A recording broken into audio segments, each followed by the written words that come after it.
Scaredy cat.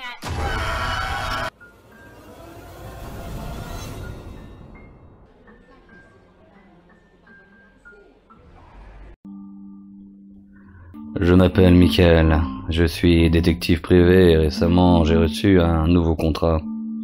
En ce moment, il faut dire qu'avec les suspicions de fausses identités et depuis surtout que les premières créatures sont apparues, tout le monde a peur. Et chacun voit dans son voisin un monstre, une créature. Le sentiment d'insécurité et de peur atteint réellement toute la population. Je suis en filature sur un homme à peu près à la quarantaine qui vit seul, très discret, un peu en surpoids, caractéristique de la peau assez claire, style européen, je dirais.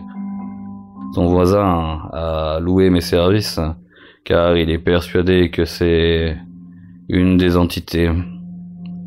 Moi, personnellement, tant que je suis payé, je vais pas être regardant sur leurs films qu'ils se font sur leurs voisins. Je continue donc ma filature sur cet homme.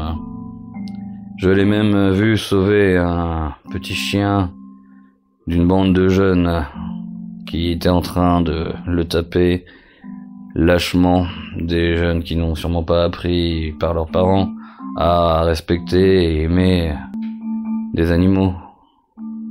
Il est même rentré chez lui avec le chien pour le soigner, quitte à arriver en retard au travail.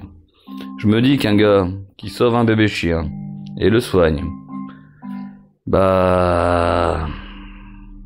peut-être que la personne qui m'a engagé doit encore être un voisin parano qui a une dent contre lui. Vous savez, parce qu'il a mis la musique trop forte, ou juste car il le trouve gros, ou juste car il a un sale regard un matin non réveillé. Enfin, toutes les raisons possibles et inimaginables pour que la personne se fasse des idées et arrive à suspecter son propre voisin.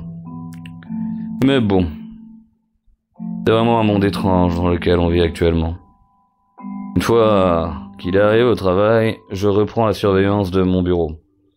J'avais posé au préalable des caméras dans tout le bâtiment et dans la salle principale où il exerce son travail, car il est employé de bureau et c'est vraiment trop grillé en fait si j'allais moi-même le surveiller jusque là.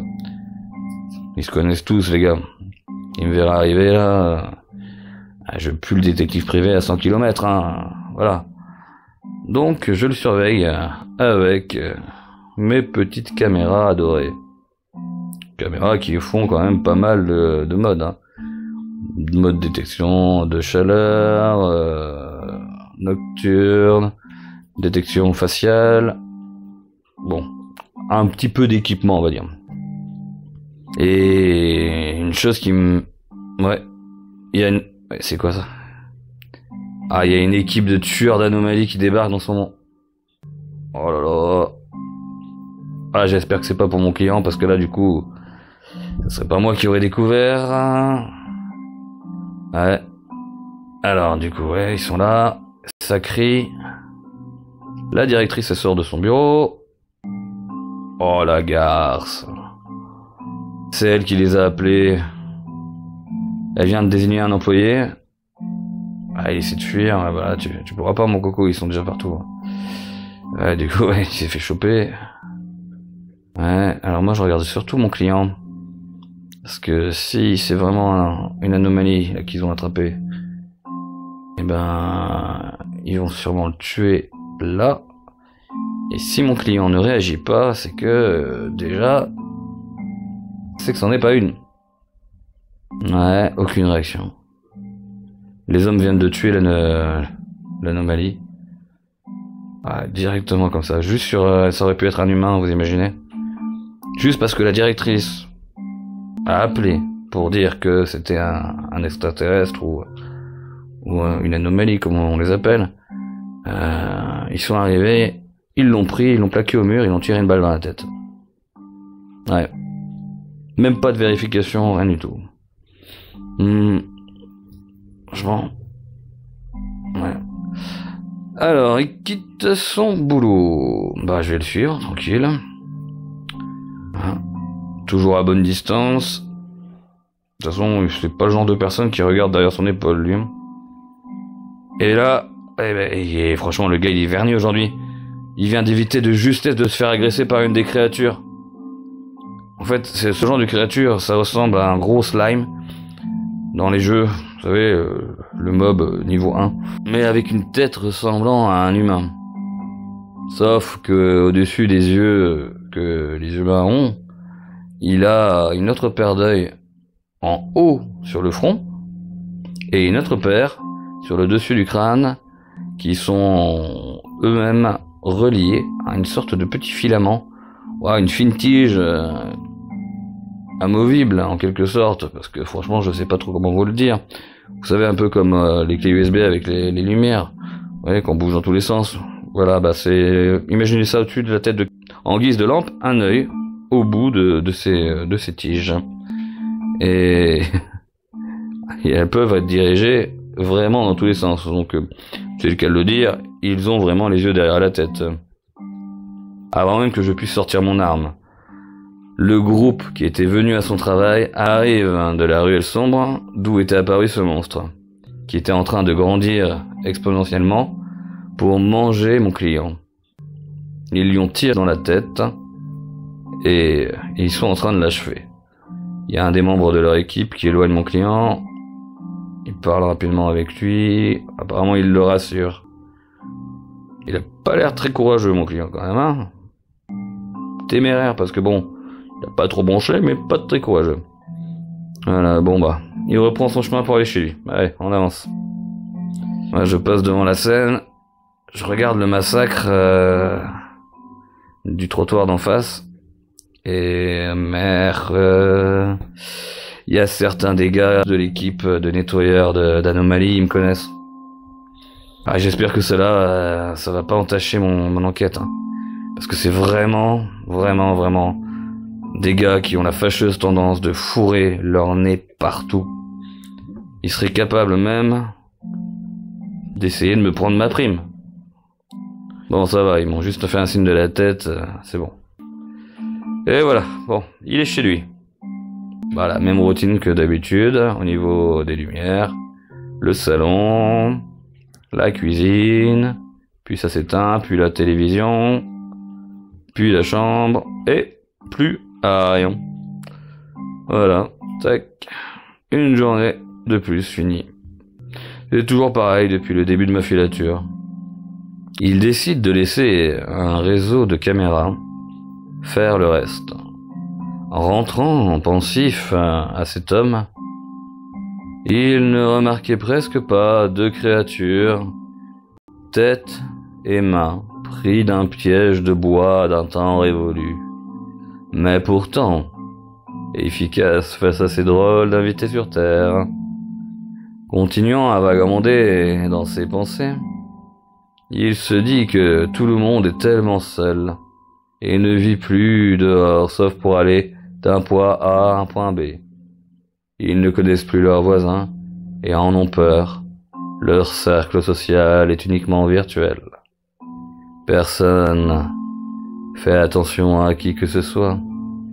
Et il se dit que s'il n'aurait pas ce boulot, qui sait, peut-être serait-il comme eux. Arrivé dans son bureau, le détective privé alluma tous les écrans. Puis, il activa sur ses caméras la détection faciale de son client, en automatique, avec alarme. Il put, enfin, se détendre dans sa longue chaise en cuir. Il ferma les yeux pour, enfin, dormir un petit peu. Marchant dans la rue, il remarque un groupe de 5 personnes, un peu agitées. Il s'arrête et observe leur comportement de loin. Ils sont proches de 2 prisonniers, tête et main prises, comme ceux qu'il avait vus sans y prêter attention quand il rentrait chez lui. Ces hommes lançaient des tomates, des œufs pourris sur eux. Quand apparut 2 étranges bourreaux, cagoulés, une épée à 2 mains émoussée par les impacts et vieillie par le temps dans la main. Là, les 5 hommes criaient « À mort! À mort !» Et un des bourreaux, étant placé près du premier homme, leva sa lame à 2 mains et la fit tomber sur la nuque de celui-ci, tranchant sa tête d'un coup net. Chose très difficile. La lame devait peser extrêmement lourd et il devait avoir une habitude de couper les têtes. On vit vraiment dans une époque étrange. Puis, le bourreau fait le tour de l'échafaud, passant par derrière la seconde victime. Il se place comme il avait été pour le premier avant qu'il lui fasse perdre la tête. Les hommes redoublaient de cris d'exaltation. Quand notre ami détective remarqua un œil sortir des cheveux d'un des humains. Il était identique à ceux des prisonniers. C'est pas possible, se dit-il. C'est aussi des anomalies? Pourquoi faire cela alors? Ils se fondent dans la masse et sont capables de faire comme s'ils étaient humains pour ne pas être pris en chasse, quitte à tuer ou à regarder mourir les leurs pour que le subterfuge tienne. Ce cauchemar eut raison de son repos. Se réveillant rempli de sueur, il reprend la surveillance de son client. Son client joue avec le chien dans son appartement. Et apparemment, il l'a bien soigné parce qu'il a l'air en pleine forme, ce petit toutou. La porte tambourine. Et ça doit taper bien fort car avec ma caméra qui est à distance, j'arrive à entendre le bruit. Mon client se remet en état pour recevoir et se dirige vers la porte. Là, encore eux. L'équipe de mercenaires, je dois dire, est beaucoup dans l'entourage de mon client en ce moment. Il l'emporte vers la cour au milieu des bâtiments, laissant la porte de son appartement ouverte. Ouais, hop. Là, ça sent pas bon pour moi. Mon contrat, ça va pas le faire, hein. Et en plus, j'ai pas envie que tu lui fasses de mal à ce petit bougre. Il s'est occupé d'un chien, c'est un mec bien, il cause de problèmes à personne, il lui arrive plein de merde. Non, il faut que je me dépêche d'y aller. Allez, je vais mettre mes caméras en enregistrement, et il faut que je me dépêche d'intervenir. Allez, go. Mais c'est quoi ce bordel? Et j'ai couru, j'ai cavalé à mort. J'en ai eu à peine pour 5 minutes, au grand max, pour venir ici. Et là, qu'est-ce que je vois? Il faut que je reprenne mon souffle. Il y a une anomalie, mais tellement grande, sur la place. Ça semble irréel. Et le chien de mon client est en train de lécher le visage de l'anomalie qui est morte. Oh non, c'est mon client. Je regarde autour et il n'y a plus aucun mercenaire. Il y a juste un œil avec la tige. Vous savez, un des 2 yeux qu'il y a au-dessus de la tête des anomalies, qui est par terre. La bataille a dû être terrible. Mais quand je regarde mon client, il a ses 2 yeux au-dessus de la tête. Donc les mercenaires... Non. C'est de plus en plus étrange. Quand je recoupe toutes mes informations, c'est pas possible. Bon, passons. Allons voir mon commanditaire pour ma récompense. Et lui dire qu'il avait raison sur son voisin. Notre détective rentre chez lui. Son contrat accompli, et regarde par la fenêtre. Se perd dans ses pensées, appréciant le paysage de bord de mer. Recevant une léchouille d'un petit chien. Ah oui, ce n'était pas possible qu'il le laisse seul, abandonné, et triste d'avoir perdu l'ami qui l'avait sauvé peu de temps avant. Notre détective, souriant à son nouveau petit chien, se dit: quand j'y pense, imagine, on me trouve sur cette planète qui est notre salut, et où on nous a bien signalé que notre vie était en jeu si on était découvert. Mais avec tous ces éléments, mais combien sommes-nous aujourd'hui? Un drone de surveillance invisible était juste devant son immeuble. En transmission radio, il émit: Observateur 273. Tous les clopipous de notre planète vivant dans le bâtiment 59 sont présents. Leur couverture est tellement bien réalisée qu'ils en viennent à se tuer en public pour ne pas être compromis. Bientôt, toute la planète sera remplacée par les clopipous. Et alors, nous verrons si on leur dit la vérité ou si on continue à les laisser vivre ainsi. Il ne faudrait pas qu'ils finissent par faire comme les humains qui habitaient cette planète, à s'entretuer tout de même.